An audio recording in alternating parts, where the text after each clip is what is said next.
crazy. SSERAFIM. I'm fearless. Crazy.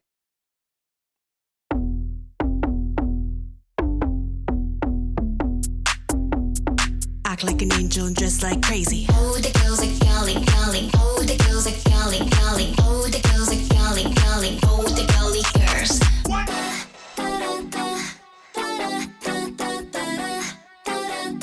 Act like an angel and dress like crazy.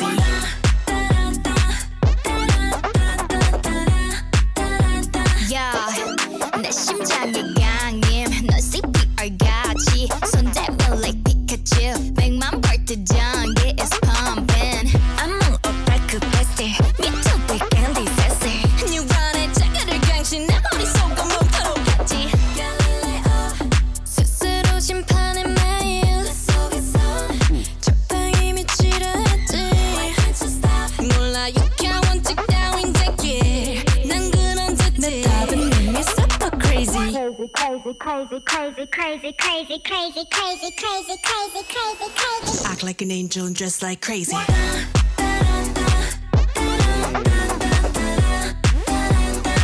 like an angel and dress like crazy.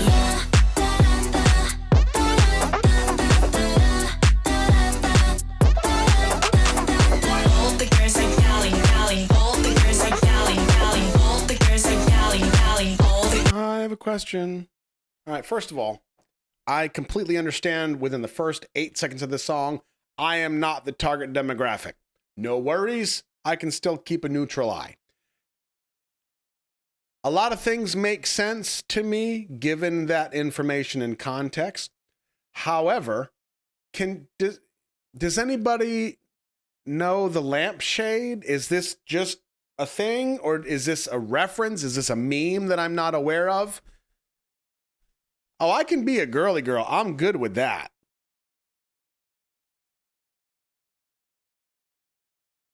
House of Juicy Couture.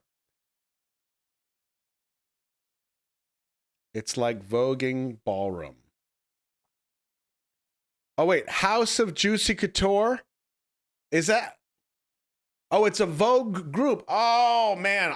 Even though I said Vogue, I read Rogue. It's a rogue group. Like they just do stuff willy-nilly. Okay. Yeah, I love lamp. That's kind of what I was thinking. The lampshade is like shading someone. Ooh, that's clever. I like that. Voguing. Okay. All the girls are calling, calling. All the girls are calling, calling. All the girls are calling, calling. All the girly girls. Back in the days 미침에 미치지 못했던 me. 더 이상 내 끌림 앞에 거치진 않은 않지. 무슨 의미 또 무슨 가치 가는 건 불가능 이젠 또 shit. Yeah, me and my girls 우리 눈이 멀 것을 알아도 저 태양의 kiss my. 스스로 심판의 매일 내 속에서 적당히 미치라 했지. 몰라 you can't want to down 제길 난 그런 짓지. 답은 이미 super crazy. Love that. Act like an angel and dress like crazy. Yeah. Act like an angel and dress like crazy.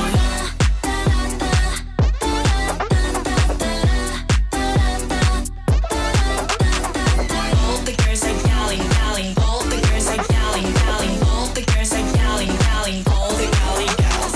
All the girls are calling, calling. All the girls are calling, calling. All the girls are calling, calling. All the girly girls. Brilliant. Brilliant. Meaningless. Buffering. SSERAFIM. Yo, let's talk about this.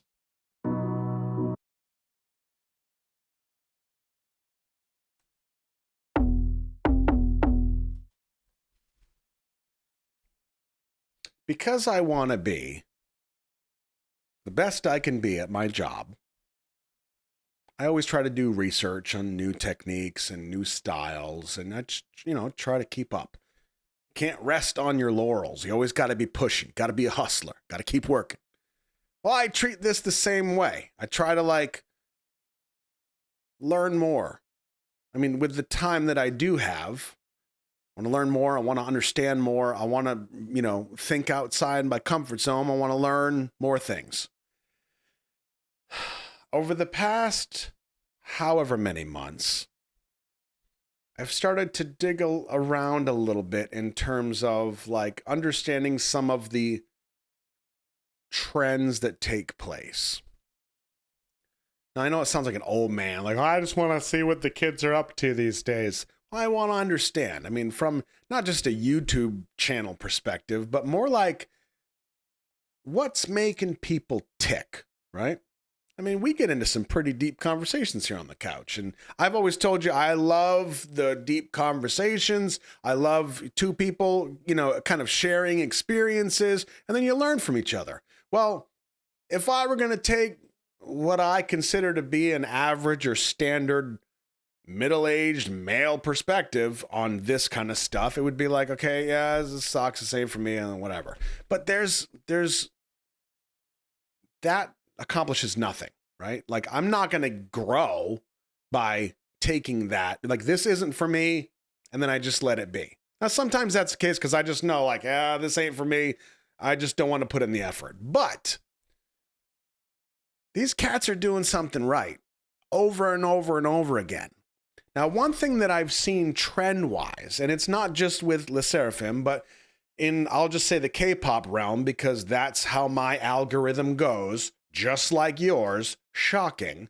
But when you start scrolling through shorts or TikTok or whatever, I don't know about you, but I have a pretty good amount of dance videos that come up. And sometimes it's your everyday person doing some kind of dance trend, and that's just their version of the dance. Sometimes it's great, sometimes it's not. And then also, as you scroll through, you see these groups: XG, G-Idol, the Seraphim, and the list goes on. Just the groups doing the dances, and it's not just like this professional thing. It's like they're at a house, they're at McDonald's, they're at the studio. They just do a quick 30 seconds of the dance. It might be sharp, it might not, it might just be them having fun, and that's it. It just goes. Now, me as a middle-aged man and me as a director, I watch this at first and I go, I don't get it. What makes this worthy to go out? Somebody literally just went, record, okay, do the thing. And then two people did kind of a half-ass dance, and then they laugh, and that's it. But it's got 6 million views and 400,000 likes and 200,000 comments. Something's there. So what is it? If it doesn't appeal to me, who is it appealing to? The people that they intended to, right? Like, it's the younger people that just want to see more content with these faces, with these characters, with these people. They want to see them do the dance. They want to see them outside of the fame and the glitter and see them in sweatpants. See them in a backwards hat. See them hanging out on the street and just having fun together. It doesn't have to be high production quality because they're so-and-so and they've got this many fans. It's a relatability thing. It helps to bridge the gap between the viewer, who is consider themselves their average person, right? And then the celebrity, the idol. And then things like this, these little dances and TikToks and shorts, it's like bridging that gap back to the viewer to be like, oh man, I wanna be like them. And it makes them feel closer. It's more relatable. It's more personable. I think that's really fascinating. And that's just one example of some of the stuff that I have learned while doing this. So when I turn this on and in 8 seconds I go, yeah, this isn't for me. It doesn't mean that I still can't respect exactly what's going on here. Let me tell you, who said it was Juicy House of Couture? What was it? Juicy Couture of House? What was it again? The dance group, that's the Vogue group that's with them, phenomenal. I would have liked to see some more of them too. House of Juicy Couture. Hottie Couture House.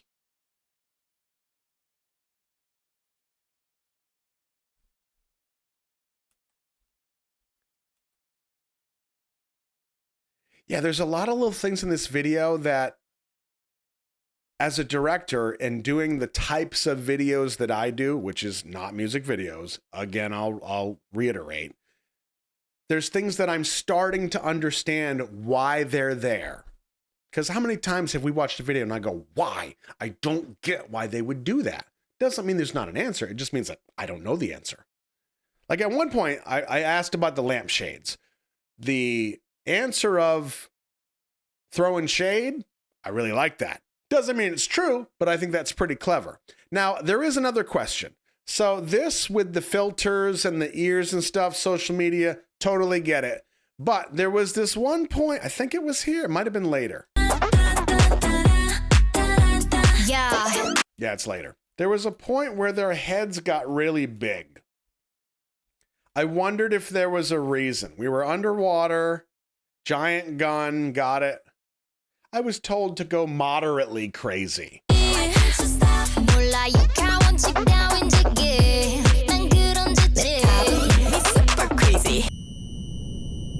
think this is it.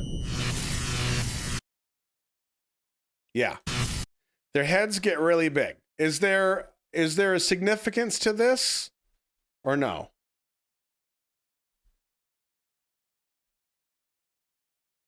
Let's get big-headed and enjoy this, in your opinion. Okay. Swag.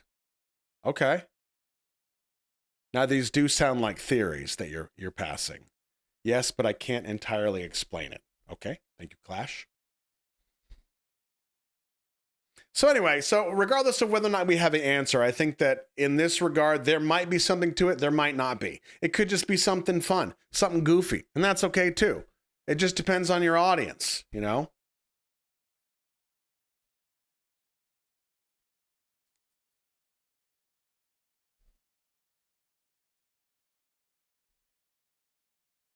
Yugi, I think that what you're, let's see. I love the choreo these days I realize that choreos these days are TikTok choreos feels sad. I think that in some respects you're right, but I don't know if I would say, I don't know. I don't know if I would say most of them are. I definitely wouldn't say all of them are.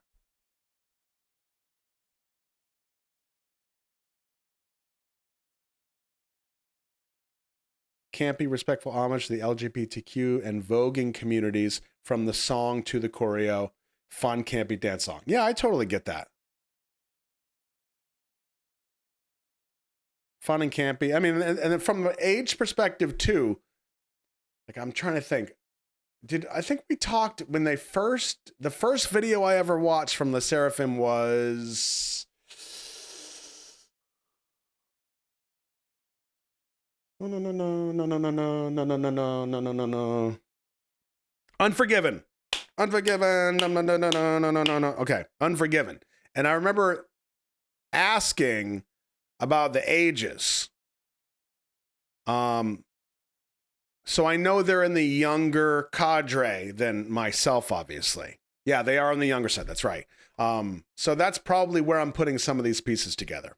But anyway, point being, I think that a year ago, I would have watched this video and been like, okay, it's not really for me. And then just like, okay, well, that's pretty cool. I like how they did that. I like how they did that. And then we moved on to the next. Not to say that that won't happen in the future, but that's probably where I would have gone. But I'm trying to do more to understand what's outside where I'm comfortable and at least try to understand and respect what else is there and why. And even if it doesn't land with me, it doesn't mean that it's bad. It's just not for me. But at least want to understand why.